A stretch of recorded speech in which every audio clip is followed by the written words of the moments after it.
Hello students, good morning. आज का जो क्वेश्चन है, क्वेश्चन नंबर 29, जिसमें दिया हुआ है पी क्यू आर पार्टनर्स हैं, एक दो दो में, और उनकी बैलेंस शीट दी हुई है और नीचे इंफॉर्मेशन दिया हुआ है कि जब हम फर्म को डिसॉल्व करेंगे तो क्या क्या वर्किंग हमें करनी है। तो इसमें हम सबसे पहले बना लें realisation account. Question number 29 open कर लीजिए रियलाइजेशन अकाउंट।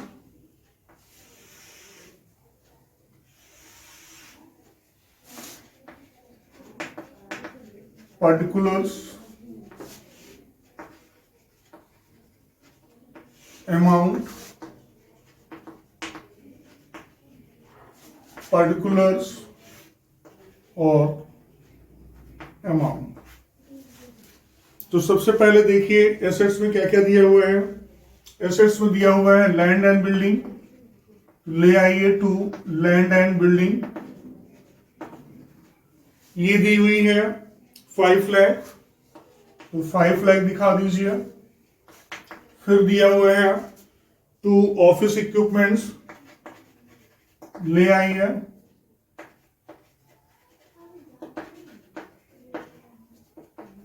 कितने हैं ऑफिस इक्विपमेंट्स, 8000, दिखा दीजिए 8000। फिर दिया हुआ है 2 स्टॉक, ले आइए 2 स्टॉक, कितने हैं 2 लाख, 2 लाख स्टॉक दिखा दीजिए। फिर दिया हुआ है डेटर्स, ये है 60,000। डेटर्स पर ही प्रोविजन दिया हुआ है, तो प्रोविजन किधर आ जाएगा, रियलाइजेशन के क्रेडिट साइड में आ जाएगा।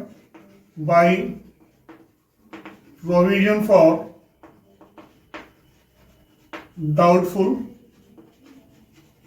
डेट्स, कितने हैं 3000, तो 3000 दिखा देंगे। इसके बाद फिर आइए लायबिलिटी साइड में। लायबिलिटी साइड में दिया हुआ है बाई क्रेडिटर्स, क्रेडिटर्स हमारे कितने हैं 2,10,000, तो दिखा दीजिए 2,10,000। फिर दिया हुआ है बैंक ओवरड्राफ्ट, तो बैंक ओवरड्राफ्ट ले आइए, कितने हैं 50,000, 50,000 दिखा दीजिए। फिर दिया हुआ है क्यूज लोन, फिलहाल ये पार्टनर्स का लोन है, इसको हम यहां पर अभी नहीं लाएंगे, यानी यहां नहीं लाया जाता है। फिर नीचे देखिए दिया हुआ है partners agreed to dissolve the firm on the that date, you are given the following information about dissolution. Dissolution के विषय में आपको इंफॉर्मेशन दी हुई है।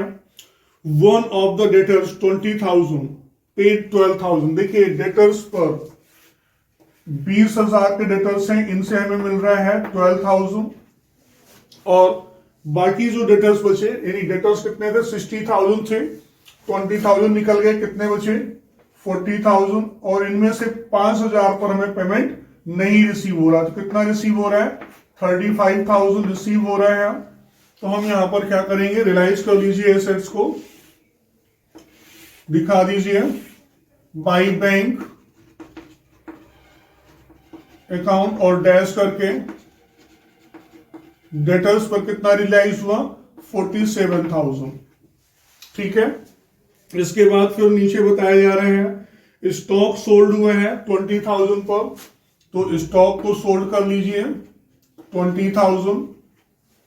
इसके बाद फिर कहा गया है थर्ड पॉइंट में office equipments was accepted by the creditors, creditors ने ले लिया है 7,000 पूरे सेटलमेंट पर, और एक क्रेडिटर है जिनसे 40,000 पे करना था, जिनको 40% पे करना है, और बाकी के जो क्रेडिटर्स हैं उन्होंने स्टॉक ले लिया है फुल सेटलमेंट में, तो इसकी एंट्री हम नहीं करेंगे, केवल 40,000 का जो पेमेंट है उसकी एंट्री करेंगे, लेकिन अभी रुक जाइए।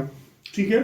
इसके बाद फिर फोर्थ में दिया हुआ है an unrecorded assets of 20,000 was handed over to an unrecorded liability of 15,000 in full settlement, यानी एक अनरिकॉर्डेड एसेट्स थी और अनरिकॉर्डेड लायबिलिटीज थी, दोनों का सेटलमेंट बाहर हो गया, उसकी भी हम यहां पर एंट्री नहीं करेंगे।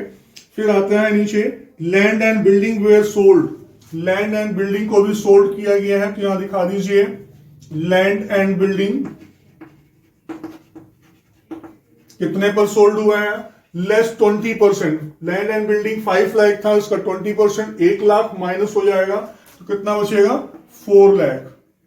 4 लाख रियलाइज हुआ है और कहीं पर कुछ भी पैसा रियलाइज नहीं हुआ है, तो ऐड करके बाहर दिखा दीजिए, तो ये हो जाएगा 4,67,000। ठीक है। इसके बाद नीचे कहा गया है क्यूज लोन सेटल्ड 30,000। क्यू का जो लोन था पेमेंट करना था 40,000, दिया कितना है 30,000। इसका मतलब है 10,000 हमारे लिए प्रॉफिट हो रहा है, तो इधर ले आइए क्रेडिट साइड में बाई क्यूज लोन, कितना 10,000 दिखा देंगे। ठीक है। इसके बाद फिर आइए इधर पेमेंट करने की तरफ। अभी हमने बताया टू बैंक अकाउंट डैश करके लिखिए क्रेडिटर। क्रेडिटर्स एक तो 7,000 का इन्होंने क्या नाम है ऑफिस इक्विपमेंट्स ले लिया था। इसके अलावा 40,000 के जो क्रेडिटर्स हैं उनको हमें 40% पे करना पड़ रहा है, यानी 40,000 का 40% 16,000 रुपए। हम 16,000 सिर्फ यहां पर पेमेंट करेंगे और बाकी के जो क्रेडिटर्स हैं उन्होंने स्टॉक लेकर के अपना मामला सेटल कर लिया है। ठीक है। इसके बाद वो बैंक ओवरड्राफ्ट को पेमेंट कर दीजिए। बैंक ओवरड्राफ्ट कितना है 50,000, पूरा पूरा पेमेंट हो जाएगा, और ये 66,000। ठीक है। इसके अलावा और कोई पेमेंट है नहीं। फिर नीचे एक लाइन दी हुई है realisation expenses 16,000 were paid by R. R ने पे किए हैं, तो ये किसको मिल जाएंगे, आर को मिल जाएंगे। तो यहां दिखा दीजिए टू आर्स कैपिटल अकाउंट, कितना 16,000। अब ये सारा वर्क हमारा फिनिश हो गया है। अब क्या करें, हम इसका बैलेंस कैलकुलेट कर लेते हैं। इधर का बैलेंस 000 8 6 6 12 6 6 12 और 8 20 का 0 हासिल 2 हो जाएगा, और फिर 6 2 8 8 6 14 और 1 15 और 5 1 6 2 8 8,50,000। इधर का टोटल कर लीजिए 000 3 7 3 10 का 0 हासिल 1 5 1 6 और 1 7 और 6 और 1 7 7 दूनी 14 का 4 हासिल 1 2 1 3 4 3 7, यानी 7,40,000। तो डिफरेंस आया 1,10,000। ये लॉस है, तो ट्रांसफर कर दीजिए by loss transfer to partners capital account P Q और आर। इनका जो रेशियो है वो है 1:2:2, यानी 5 से इसको डिवाइड कर देंगे, तो ये कितना आ जाएगा 22,000। तो P को मिल जाएगा 22,000, Q को 44,000, R को 44,000 और ये 1,10,000, और अकाउंट क्लोज कर दीजिए 8,50,000 बोथ साइड। ठीक है। तो इस तरह से क्या होगा, हमारा रियलाइजेशन अकाउंट कंप्लीट हो जा रहा है। इसके बाद हम क्या करेंगे, अब हम यहां पर बनाएंगे क्यूज लोन अकाउंट से हम रफ कर लेते हैं।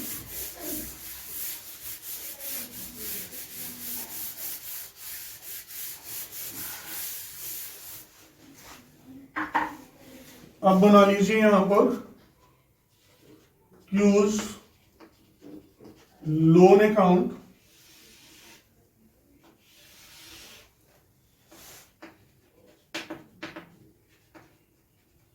पर्टिकुलर अमाउंट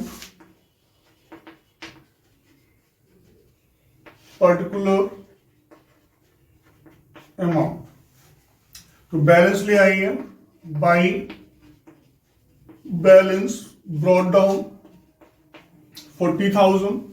इन्हें कहा क्या गया है, कितना पेमेंट कर रहे हैं 30,000। तो टू बैंक अकाउंट 30,000 पेमेंट करिए, तो बचा कितना 10,000 कहां ट्रांसफर हुआ था, रियलाइजेशन के क्रेडिट साइड में गया था। तो टू रियलाइजेशन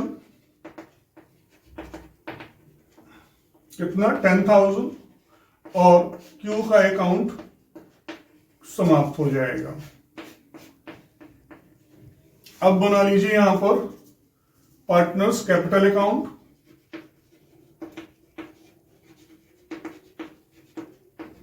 कितने पार्टनर है?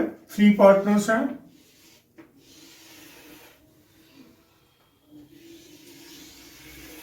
बना लीजिए particular P Q R,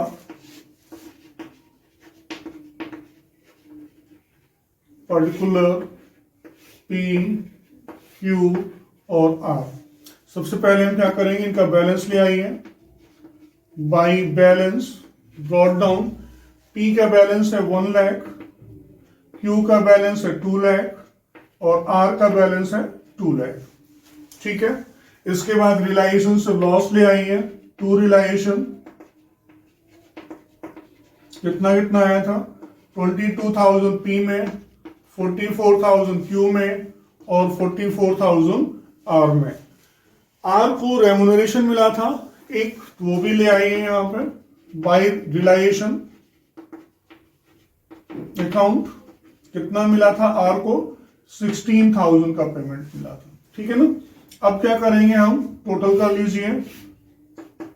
1 lakh, 2 lakh और 2,16,000।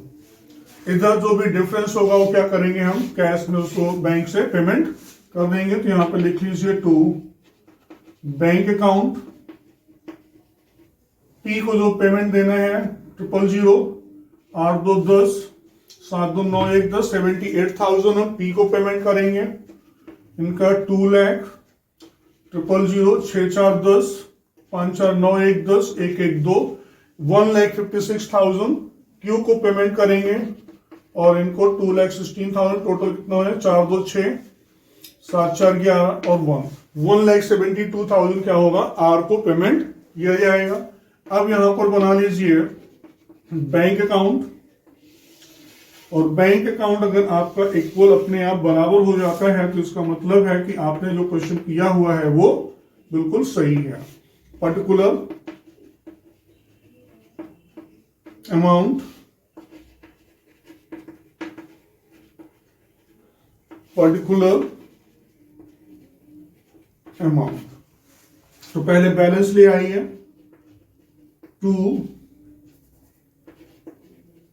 Balance brought down, balance sheet में दिया हुआ है 35,000, दिखा दीजिए 35,000। इसके बाद जो एसेट्स रिलाइज हुई थी, रिलायेशन के क्रेडिट साइड में ले आइए टू रिलायेशन, यानी जो एसेट्स हमें रिलाइज हुई थी, कितनी रिलाइज हुई थी? 4,67,000 रिलाइज हुई थी। इसके अलावा हमने पेमेंट किया हुआ था तो बाई रिलायेशन अकाउंट कितना पेमेंट हुआ था? 66,000 हम लोगों ने पेमेंट किया था। इसके अलावा Q का loan, by Q's loan payment कर दिए। कितना? 30,000 पेमेंट हुए हैं। इसके बाद और क्या पेमेंट हुआ है? फिर पेमेंट हुए हैं P's कैपिटल अकाउंट। कितना पेमेंट हुआ है P को? 78,000 P को पे कर दीजिए by Q's capital account. Q को 1,56,000 पेमेंट हो रहे हैं और बाई R's कैपिटल अकाउंट, और R को पेमेंट हो रहे हैं 1,72,000। दोनों तरफ टोटल कर लीजिए, टोटल इक्वल होना चाहिए। कितने हैं? 000, 7 5 12, 6 3 9 1 10, 4 1 5, 5,02,000। इधर भी कर लीजिए 000, 6 8 6 14, 14 6 20, 2 22 के 2 हासिल 2, 6 2 8 3 11, 11 और 7 18, 18 और 5 23, 23 और 7 30 का 0, 3 2 5, यानी 5,02,000। दोनों तरफ का टोटल क्या हो रहा है? वो इक्वल है। और इस तरह से जो हमारा क्वेश्चन नंबर 29 है वो फिनिश होता है। ठीक है, ओके।